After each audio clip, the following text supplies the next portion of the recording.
2012 Azadi Asian school of architecture and design innovations തുടങ്ങിയത്. പലരും എൻ്റെ അടുത്ത് ചോദിച്ചു, എൻ്റെ കൂടെ പഠിച്ച ആളുകൾ മറ്റെവിടെ എൻ്റെ സുഹൃത്തുക്കളെ ചോദിച്ചു, അജിത്തിന് നല്ലൊരു ആർക്കിടെക്ചർ പ്രാക്ടീസ് ഉണ്ടല്ലോ, എന്തിനാണ് ആർക്കിടെക്ചർ കോളേജ് തുടങ്ങുന്നതെന്ന്. അതും ഞാൻ അന്ന് തന്നെ എനിക്ക് 58 വയസ്സ് 60 വയസ്സോളമായി കഴിഞ്ഞു. അപ്പോൾ ഞാൻ എന്താ സംസാരിച്ചതെന്ന് വെച്ചാൽ, ആർക്കിടെക്ചർ എഡ്യൂക്കേഷൻ, ആർക്കിടെക്ചർ പഠന രീതി എനിക്ക് കോളേജിൽ പഠിക്കുമ്പോൾ തന്നെ തോന്നിയിട്ടുണ്ട്, അങ്ങനെയല്ല ആർക്കിടെക്ചർ പഠിപ്പിക്കേണ്ടത്. പ്രധാനമായിട്ടും അത് തോന്നൽ കാരണം വളരെ കാര്യങ്ങളെപ്പറ്റി വളരെ നന്നായിട്ട് അറിയാവുന്ന കുട്ടികൾ ഫസ്റ്റ് ഇയർ ചേർന്ന് കഴിയുമ്പോൾ 5 കൊല്ലം കൊണ്ട് അവരെ ക്രിയേറ്റീവ് മുഴുവൻ നശിപ്പിച്ച് കൈ കൊടുക്കും. ഓരോ സാറന്മാരെ എല്ലാ കോളേജിലും സാറന്മാരുണ്ട്. ഇതിലെ ചില ടീച്ചർമാരെ പ്രാക്ടിക്കൽ നോളജ് 0 ആണ്. അത് ശരിയല്ല എന്ന് തോന്നി. അങ്ങനെ അതിൻ്റെ കുട്ടികളെ ഒരിക്കലും നമ്മൾ അടിച്ച് അല്ല പഠിപ്പിക്കേണ്ടത്.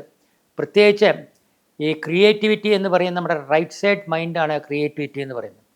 അതൊരിക്കലും നമുക്ക് അടിച്ചു പഠിപ്പിക്കാൻ പറ്റില്ല. അവിടെ നമ്മൾ മോട്ടിവേറ്റ് ചെയ്ത് മാക്സിമം മോട്ടിവേഷൻ കൊടുത്ത് വേണം ചെയ്യിപ്പിക്കാൻ. ഇതൊരു വളരെ പ്രധാന കാര്യമാണ്. അപ്പോൾ അങ്ങനെ ഒരു മോട്ടിവേഷൻ കൊടുക്കുകയും ഒരിക്കലും കുട്ടികളെ ഡീമോട്ടിവേറ്റ് ചെയ്യാതിരിക്കുകയും അതുപോലെ തന്നെ പഠിപ്പിക്കുന്ന ടീച്ചേഴ്സ് പ്രാക്ടിക്കൽ നോളജ് ഉള്ളവരും ഇങ്ങനെയുള്ള ആൾക്കാർ വേണം എന്നുള്ളത് നിശ്ചയിച്ചിട്ടാണ് ഇങ്ങനെ കോളേജ്.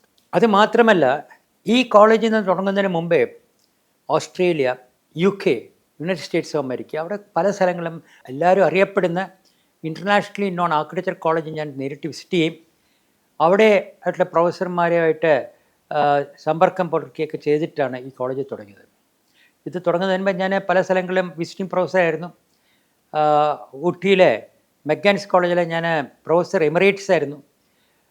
പക്ഷേ അതൊക്കെയാണെങ്കിലും നമുക്ക് സ്വന്തമായിട്ട് നമ്മൾ തന്നെ മാനേജ്മെൻറ്റ് നടത്തുന്ന ഒരു കോളേജ്, ആർക്കിടെക്ചർ കോളേജ് ആയെങ്കിൽ മാത്രമേ നമ്മൾ വിചാരിക്കുന്ന, നമ്മൾ വിശ്വസിക്കുന്ന, നമ്മൾ താല്പര്യപ്പെടുന്ന കാര്യങ്ങൾ അത് നമുക്ക് കൊണ്ടുവരാൻ പ്രാവർത്തികമായി കാക്കാൻ പറ്റുമെന്ന് തോന്നി.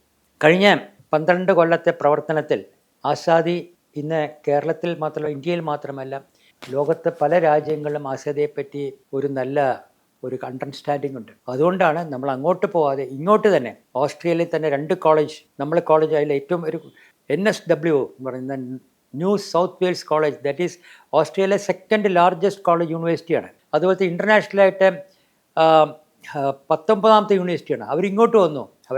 അവരുടെ ഡയറക്ടറെ 3 months ബാക്ക് ഇവിടെ വന്നു. ഞങ്ങളായിട്ടൊരു എഗ്രിമെൻറ്റ് സൈൻ ചെയ്തു. എന്നുവെച്ചാൽ ഇന്ത്യയിൽ ഇത്രയും കോളേജുണ്ട്, ആർക്കിടെക്ചർ കോളേജ് അന്ന് ഇന്ത്യയിൽ 400 ആർക്കിടെക്ചർ കോളേജുണ്ട്. ഈ ഒരു കോളേജും അല്ലാതെ ഞങ്ങളുടെ കോളേജിലാണ് വന്ന് സൈൻ ചെയ്ത്, ഇങ്ങോട്ട് വന്ന് സൈൻ ചെയ്യുന്നത്. അതുപോലെ തന്നെ ബോണ്ട് യൂണിവേഴ്സിറ്റി, അവരും കഴിഞ്ഞ ഒരു 15 ദിവസം മുമ്പ് അവരും വന്നിരുന്നു. They are also very keen to sign an agreement with us. അതുപോലെ തന്നെ അമേരിക്കയിലെ university also interested to come and sign agreement. ഇതിനൊക്കെ കാരണം വെച്ചാൽ നമ്മുടെ പഠന രീതി നമുക്കൊരു വ്യത്യസ്തമായ, ഞാൻ എല്ലായിടത്തും പറയും, ഞങ്ങളിവിടെ ആർക്കിടെക്ചർ അല്ല പഠിപ്പിക്കുന്നത്, ഞങ്ങളുടെ ആർക്കിടെക്ചർ ഗൈഡ് ചെയ്യണം. എന്തെങ്കിലും നമ്മൾ പഠിപ്പിക്കാൻ ശ്രമിച്ചാൽ അത് ആ കുട്ടികളുടെ മനസ്സിൽ എന്നും ഇരിക്കും. അത് കുട്ടികളുടെ മനസ്സിൽ നിന്ന് മാറാൻ ഒരിക്കലും പറ്റില്ല. എനിക്കെന്നെ ഞാൻ പഠിച്ച കോളേജിൽ നിന്ന് എത്രയോ പാസ്സായി കഴിഞ്ഞ് എത്രയോ കാലം കഴിഞ്ഞ് സ്വന്തമായിട്ടൊരു തിങ്കിങ് രീതി ഉണ്ടായത്. അതേസമയം ഇവിടെ സ്വന്തമായ രീതി പഠിപ്പിക്കുക എന്നാണ്.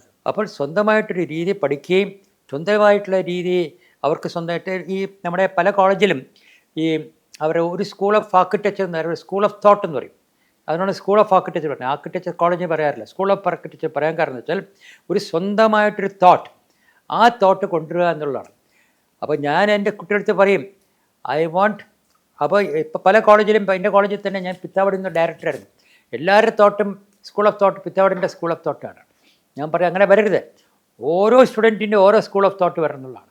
ഇങ്ങനെ നമ്മൾ പഠിപ്പിക്കുക. അതിപ്പോൾ എനിക്ക് തന്നെ മനസ്സിലാവുന്നുണ്ട്. ഇപ്പോൾ ഞങ്ങളിവിടെ നിന്ന് പാസ്സായ കുട്ടികളൊക്കെ പിന്നെ ഇൻഡസ്ട്രിയിൽ വളരെ ഭംഗിയായിട്ട് അവർ വർത്തിക്കുന്നത്. പിന്നെ പലരും ഇന്ത്യക്ക് പുറത്ത് ചെയ്യുന്നുണ്ട്, അവർക്കൊക്കെ നല്ല ഓഫീസിൽ വർക്ക് ചെയ്യുന്നുണ്ട്.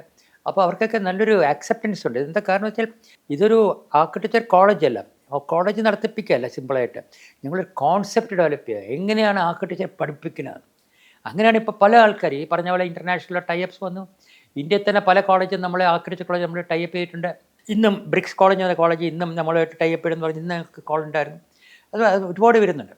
മൂന്നാമത്തെ സംഗതി, taste of the pudding is eating എന്ന് പറയും ഇംഗ്ലീഷിൽ. എന്ന് വെച്ചാൽ നമ്മൾ എന്തൊക്കെ വലിയ ടേസ്റ്റാണ് മറ്റാണ് അങ്ങനെയൊക്കെ പറഞ്ഞാലും ആ പുഡിങ്ങിൻ്റെ ടേസ്റ്റ് എന്താണ്, പേസ്റ്റാണ് അതിൻ്റെ ഈറ്റിംഗ് കഴിയുമ്പോൾ അതിനെപ്പറ്റി അറിയുന്നത്. അതുപോലെ തന്നെ ഒരു കോളേജ്, എഡ്യൂക്കേഷൻ കോളേജിൻ്റെ അതിൻ്റെ കുട്ടികൾ എത്രത്തോളം ഹൗ ദേ ആർ ഫെയറിങ്, ഈ കഴിഞ്ഞ 12 കൊല്ലത്തിൽ 2-3 കൊല്ലം ഒഴികെ മിക്കവാറും എല്ലാ കൊല്ലത്തിലും ഞങ്ങളുടെ സ്റ്റുഡൻസ് MG യൂണിവേഴ്സിറ്റിയിൽ ഫസ്റ്റ് റാങ്കും തേർഡ് ഫോർത്ത് അറ്റ്ലീസ്റ്റ് 6-7 റാങ്ക്സിൽ ഏതെങ്കിലും റാങ്ക് കിട്ടിയിട്ടുണ്ട്. ഒരു വേള ഞങ്ങൾക്ക് first rank 5th rank 10th റാങ്കും കിട്ടി യൂണിവേഴ്സിറ്റിയിൽ. ഞങ്ങളുടെ ടീച്ചേഴ്സൊക്കെ വളരെ ടോപ്പ് ടീച്ചേഴ്സാണ് നമ്മളെ പഠിപ്പിക്കുന്നതൊക്കെ. ഞങ്ങൾക്ക് പിന്നെ ഇൻ്റർനാഷണൽ ടീച്ചേഴ്സ് ഇപ്പോൾ ഇക്കൊല്ലം തൊട്ട് നിങ്ങൾക്ക് എല്ലാവർക്കും അറിയാമായിരിക്കും, വളരെ ലീഡിങ് ആർക്കിടെക്റ്റായിട്ടുള്ള ശ്രീ ശങ്കർ ട്രിവാൻഡ്രത്തെ. ശങ്കർ എന്ന് പറഞ്ഞാൽ അദ്ദേഹത്തെ ഉള്ളി കേരളത്തിൽ നിന്ന് ഒറ്റ പത്മശ്രീയേ ഉള്ളൂ ആർക്കിടെക്റ്റായിട്ട് അദ്ദേഹമാണ്.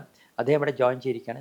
ഇങ്ങനെ ഉള്ള എല്ലാ കാര്യത്തിലും നമ്മളൊരു പുതിയ മുമ്പിട്ട് നിൽക്കുകയാണ്. കഴിഞ്ഞ 2 പ്രാവശ്യത്തെ നമ്മുടെ കോൺവക്കേഷൻ രണ്ടും മുൻ ഗവർണറും പ്രസൻറ്റ് ഗവർണറും മുമ്പത്തെ ഗവർണറും ഇവിടുത്തെ കോൺവക്കേഷൻ ചീഫ് ഗസ്റ്റായിട്ട് വന്നിട്ടുണ്ട്. അപ്പോൾ അങ്ങനെയുള്ള വലിയ വലിയ പ്രഗത്ഭരായിട്ടുള്ള ആളുകളാണ് നമ്മളുമായിട്ട് സഹകരിക്കുന്നത്. എനിക്ക് ഏറ്റവും വലിയ സന്തോഷം പറയാനുള്ളത്, ഞങ്ങൾക്ക് ഇത്രയും 11 കൊല്ലവും ഞങ്ങൾക്ക് ആർക്കിടെക്ചർ മാത്രമായിരുന്നു. BArch ബാച്ചുലർ ഓഫ് ആർട്ട് 5 കൊല്ലത്തെ കോഴ്സാണ്. അത് മാത്രമായിരുന്നു. നമ്മുടെ ഇന്ത്യൻ മെഡിക്കൽ കൗൺസിൽ പോലെ കൗൺസിൽ ഓഫ് ആർക്കിടെക്ചറാണ് ഇന്ത്യയിലെ കംപ്ലീറ്റ് ആർക്കിടെക്ചർ പഠനവും ആർക്കിടെക്ചർ ജോലി ചെയ്യാനും ഒക്കെ അതിൻ്റെ കോർഡിനേഷൻ. കൗൺസിൽ ഓഫ് ആർക്കിടെക്ചർ ഞങ്ങൾക്ക് കഴിഞ്ഞ കൊല്ലം MArch തന്നു.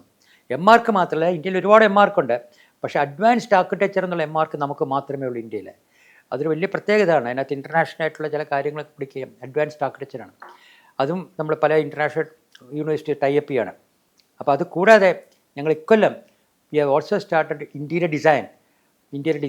അതിൻ്റെ ഒരു സെപ്പറേറ്റ് ഡിവിഷൻ തന്നെ നമ്മൾ തുടങ്ങിയിട്ടുണ്ട്.